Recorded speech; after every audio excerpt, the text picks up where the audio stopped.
Bueno, entonces me están diciendo que se cuenta, o sea, yo tengo, físicamente yo tengo 31 metros cuadrados de pasto. Si estoy hablando de pasto y estoy hablando de metros cuadrados, intuitivamente entiendo que la cantidad es el área. Recordemos ahí la diferencia, ¿no? La cantidad es lo que puedo contar o medir. El número es la representación simbólica de la cantidad. La cifra es la posición que ocupa el dígito. El dígito son los símbolos básicos, etcétera, etcétera, ¿no? Para tener bien claro de lo que estoy hablando. Entonces, del área es una cantidad donde esa cantidad precisamente está hablando de 31 metros cuadrados. Habíamos dicho que las unidades no se manejan en matemáticas, las unidades son para física. Y en física les van a enseñar el análisis dimensional de unidades. Aquí solamente se los ponemos como referencia porque de aquí unes con todos los conocimientos de la primaria y en la primaria tú sabes que hay fórmulas para calcular áreas. Le continúo. 31 metros cuadrados de pasto. Eso obviamente es una constante porque no va a cambiar. Luego me dicen que se desean colocar alrededor de una estatua. Bueno, si empiezo a pensar en una estatua, yo puedo pensar en el ángel de la independencia. Y yo no puedo pensar que le voy a poner pasto sobre la estatua, pues. O sea, sería como que, o sea, no tiene sentido. Por eso les digo que todo lo que yo estoy viendo es relacionarlo a lo que ustedes ven. Recuerden que una función es una explicación de un fenómeno físico, químico, biológico, etcétera. Entonces, todo lo que veo de matemáticas, la relación directa es con lo que está ocurriendo en el medio ambiente, con lo que yo veo. Por eso debo de relacionarlo. Si me dicen que deseo colocar pasto alrededor de la estatua, pues entonces yo entiendo que el pasto se debe de sembrar en la tierra, no puede estar sobre el monumento, pues a eso me refiero. Y si yo pienso en el ángel de la independencia, estaría pensando que el pastito está alrededor en una glorieta, donde yo sé que las glorietas son circulares. Entonces, de lo que yo sé, de lo que yo vivo a diario, pensaría en que estoy calculando el área de un círculo, pero necesito seguir leyendo. Recuerden que todos los problemas se leen poco a poco, no lo lean de jalón porque necesito identificar cada una de las palabras a lo que me están haciendo referencia. Y luego me dicen que es de base rectangular. Ah, ok, perfecto, ya entendí que es un rectángulo. Entonces, si yo pienso en la vista satelital, si yo lo veo desde arriba, estaría entendiendo que yo tengo un rectángulo. Y ese rectángulo precisamente es la estatua. No me interesa si es un caballito, si es una persona, etcétera, pero la base es rectangular, es la base que está en el piso, y entonces ya estoy entendiendo que si me dicen alrededor, pues el pasto va a quedar aquí alrededor de la estatua. Y por lo tanto, pensaría como primera aproximación que alrededor voy a tener también un rectángulo. O sea, no voy a pensar en un círculo, a menos que me lo digan. Debido a eso, lo relaciono con la primaria y entonces yo entendería que la estatua va a tener una dimensión que se considera el largo y la estatua va a tener una dimensión que se considera el ancho. Fíjense cómo aquí estoy diciendo el largo de la estatua y estoy diciendo el ancho de la estatua. Estoy haciendo referencia a la misma. Y yo sé que alrededor tengo pasto. ¿Cuánto? Pues son 31 metros cuadrados. ¿Cómo va a estar acomodados? No lo sé. Todavía no me han dicho ninguna especificación al respecto. Entonces, continúo. Luego me dicen, alrededor de la estatua de base rectangular de 3 por 8 metros. Ah, entonces le cambio, porque me acabo de dar cuenta que entonces no le debo describir aquí ancho de la estatua, ni aquí largo de la estatua, porque ya me acaban de decir que esta dimensión mide 3 metros y esta dimensión mide 8 metros. No es necesario que le escriba las unidades, porque acuérdense que estamos en matemáticas, no estoy en física. Sin embargo, sí me da una referencia de trabajar con la misma unidad, y ya aprendimos conversión de unidades, entonces en algún momento podríamos utilizar la conversión de unidades. Y luego me dicen que calcula el ancho uniforme que debe tener una franja de pasto. Conclusión, alrededor de la estatua voy a tener este ancho uniforme que va a tener la franja de pasto. Vamos a llamarle P. No, vamos a llamarle A, porque es un ancho uniforme. Vamos a ver que también aquí abajo tengo un ancho uniforme. Fíjense cómo aquí ya lo estoy relacionando con dibujo. En algún momento ustedes van a aprender dibujo y les van a enseñar las acotaciones. Precisamente lo que estoy dibujando son las acotaciones. Como me dicen que el ancho es uniforme, pues este ancho debe medir lo mismo por todos lados. Por eso aquí tengo un ancho uniforme y aquí tengo un ancho uniforme. Entonces, fíjense cómo del enunciado, leyendo poco a poco y relacionando con todo lo que sé desde que estaba chiquito, entiendo cómo debo de hacer el dibujo. Obviamente, de aquí yo ya sé que por lo que estoy viendo con mis ojitos de la cara, puedo obtener el área del rectángulo, donde sabemos que el área del rectángulo es la base por la altura o el largo por el ancho, como ustedes quieran. Y si ustedes se dan cuenta, si observan, resulta que tengo un rectángulo que está adentro, tengo un rectángulo que no parece rectángulo, más bien como que parece una rosca de reyes, porque esa parte que estoy dibujando con verde precisamente es el pasto, y tengo otro rectángulo que es todo, o sea, tengo tres figuras geométricas, y de esas tres figuras geométricas, la relación que tengo con álgebra es qué es lo que voy a utilizar. Debido a eso, a ese análisis que les estoy explicando, ahora lo que yo debo de determinar es cuánto mide desde aquí hasta acá. ¿Qué medida tiene? Y entonces, como dice su compañero, acuérdense que ustedes ya saben las operaciones. Una operación es una instrucción. Una instrucción es un verbo, es una acción.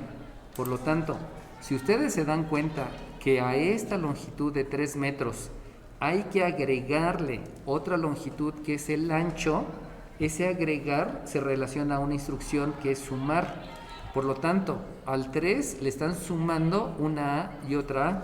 Como ustedes saben el concepto de términos semejantes y saben la ley de la suma, entonces pueden llegar a entender que esta dimensión que acabo de marcar es 2 veces A más 3, o por la propiedad conmutativa son 3 metros más 2 veces el ancho. Sabemos que ese ancho es uniforme, o sea, por todos lados mide lo mismo. Y entonces, si ya me entendieron eso, también puedo entender que la longitud de aquí hasta acá, ¿de cuánto es? 49. Resulta que esto es los 8 metros que mide el largo de la estatua más 2 veces el ancho. Acuérdense que esta y esta son términos semejantes, y como son términos semejantes, pues se suman, se utiliza la ley de la suma y eso. Ahora bien, lo importante es qué ecuación voy a utilizar. Recordemos que una fórmula es una ecuación muy conocida. Por lo tanto, yo ya les había dicho, el área de los rectángulos es largo por ancho, pero el perímetro del rectángulo es 2 veces el largo más 2 veces el ancho. Eso es algo que ya se lo saben. Lo importante es, de estas dos, ¿cuál utilizo y por qué? Si me baso solamente en la palabra alrededor y pienso solamente en perímetro, tendría que entender, a ver, ¿cuál perímetro quieres? ¿Quieres el perímetro de adentro o quieres el perímetro de afuera? Ok, si tú quieres el perímetro de adentro, pues el perímetro de adentro está súper rápido, porque el perímetro de adentro es 8 de aquí, más 3 de aquí llevo 11, más otros 8 llevo 17, más otros 3 llevo 20. Eso quiere decir que ustedes conocen el perímetro de la estatua.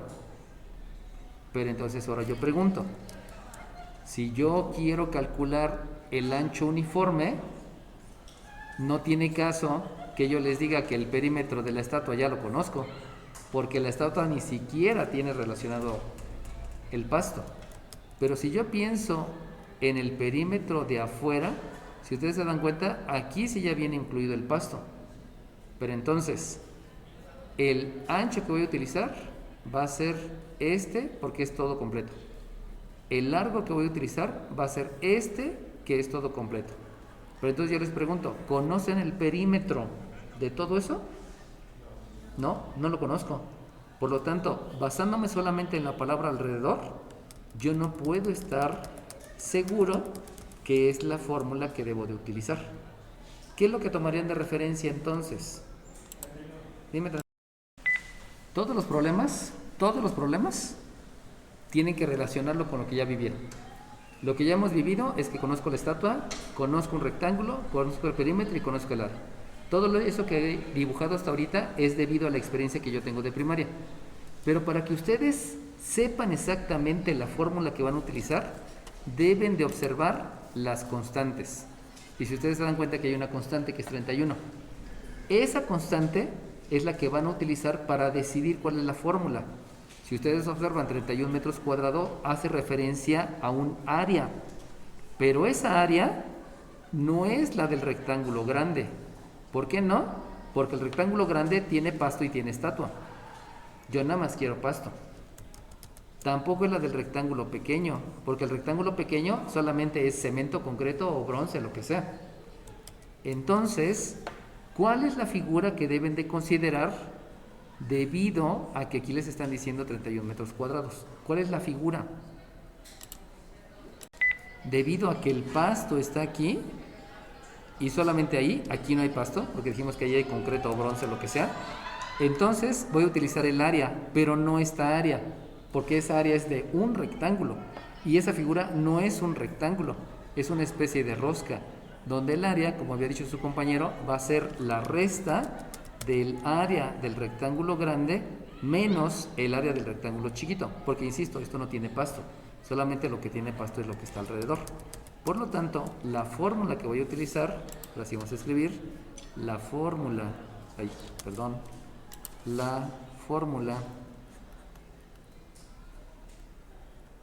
que voy a utilizar es la del área del pasto. Y el área del pasto se va a calcular como el área del rectángulo grande menos el área del rectángulo pequeño, del rectángulo chico. Vamos a ponerle C de chico. Y entonces, estas dos áreas, esta área sí obedece al área de un rectángulo y esta área sí obedece al área de un rectángulo. Pero no es una fórmula que haya aprendido de pequeño, sino por deducción entiendo que es la resta de dos rectángulos. Y entonces ahora sí, vamos a hacer la sustitución.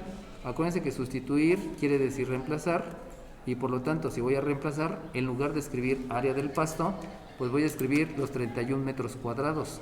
Estos 31 metros cuadrados son los que me dieron el indicio de cuál es la fórmula que debo de utilizar. ¿Por qué? Porque es el dato numérico. En todos los problemas, los datos numéricos te van a dar indicio de cuál es la fórmula que vas a utilizar. Por eso no utilicé ni la del rectángulo grande ni la del rectángulo pequeño, sino utilicé precisamente la de la rosca que mencionaba por ahí su compañero. Ahora bien, si ven el rectángulo grande, pues del rectángulo grande ya sabemos que el largo, pues el largo es todo este. Eso implica que el largo va a ser un 8 más 2 veces el ancho multiplicado por el ancho, y el ancho del rectángulo grande es el que tengo por acá, por lo tanto es un 3 más 2 veces el ancho, y le voy a restar el área del rectángulo pequeño.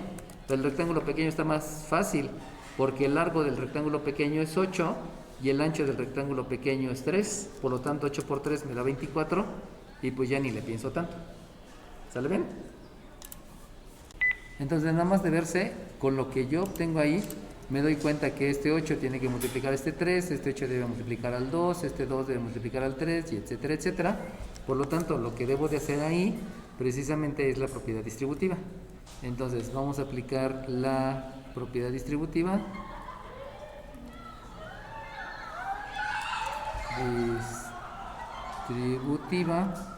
Y de una vez, si ustedes se dan cuenta, este 31 y este 24 son términos semejantes. ¿Por qué son términos semejantes? Porque los dos son números. Entonces, además de la propiedad distributiva, vamos a aplicar el concepto de términos semejantes, y esos términos semejantes se pueden hacer operaciones entre términos semejantes, pero para que se hagan operaciones necesito basarme en operación inversa, porque los dos deben de estar en el mismo lado. Entonces hacemos la operación inversa, y por lo tanto este 31 que está aquí lo escribimos en el miembro derecho, y como aquí hay una operación suma, la operación inversa es una resta, y entonces entre estos dos, como tienen el mismo signo, lo que voy a utilizar va a ser la ley de la suma, precisamente porque tienen el mismo signo. Y entonces le comienzo con propiedad distributiva. Ese 8 por ese 3 me da un 24. Disculpen que esté fallando la aplicación, luego se pone así de rara. Luego ese 8 por ese 2A me da por resultado un más 16A. No sé por qué luego falla tanto. Bueno, Luego ese 2 por ese 3 me da un más 6a. Y ese 2a por ese 2a me va a quedar un más 4a cuadrada. Acuérdense que este 31, la operación inversa es suma, por lo tanto, perdón, la operación inversa es una resta, por lo tanto me da un menos 55 y todo eso es igual con 0. Si ustedes se dieron cuenta, todo había quedado en el miembro derecho, pero recuerden que no se deben de quedar las variables en el miembro derecho, sino deben de quedar en el miembro izquierdo. Entonces, el que yo haya igualado a 0 es porque además de la ley de la suma, lo que estoy haciendo es la propiedad reflexiva. Y recuerden que la propiedad reflexiva menciona que todo es igual a sí mismo, y como todo es igual a sí mismo, puedo escribir indistintamente en el miembro izquierdo o en el miembro derecho. Y entonces, de lo que está ahí, me doy cuenta que es una ecuación de segundo grado. Es una ecuación de segundo grado precisamente porque está el exponente cuadrático. Al estar el exponente cuadrático, pues sabemos que tenemos que resolver la ecuación de segundo grado, pero primero vamos a ver otra vez por términos semejantes.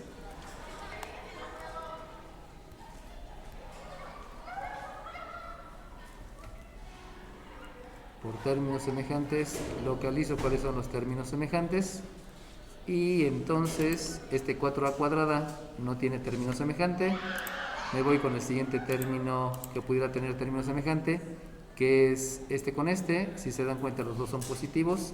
Al ser los dos positivos, entonces necesito aplicar la ley de la suma. Y por último, me doy cuenta que también hay otros que son términos semejantes, que es el 24 y el menos 55, donde como tienen signos diferentes, pues ahí lo que voy a aplicar va a ser la ley de la resta. Y por lo tanto me queda un 4a cuadrada más 22a menos 31, precisamente por la ley de la resta. Y entonces, ¿ahora qué hago? Entonces, fíjense bien, aquí como tengo un trinomio, yo pudiera factorizar utilizando el método ax cuadrada más bx más c. El pequeño detalle es que esa factorización no siempre me da. ¿Por qué no siempre me da? Porque generalmente los resultados no van a ser números enteros. Generalmente voy a tener 1.57, 2.58, etcétera, etcétera, que ya sabemos que son expresiones decimales, pero no son números enteros. Por lo mismo, en lugar de tratar de factorizar, me voy a simplificar la ecuación. Y eso de simplificar la ecuación me va a llevar posteriormente a completar el trinomio cuadrado perfecto, lo cual va a ocurrir en el mayor de los casos, o sea, no pasa nada, ¿no? Recuerden también que fórmula general no se utiliza porque solamente es una comprobación. Por eso lo que hago es simplificar la ecuación.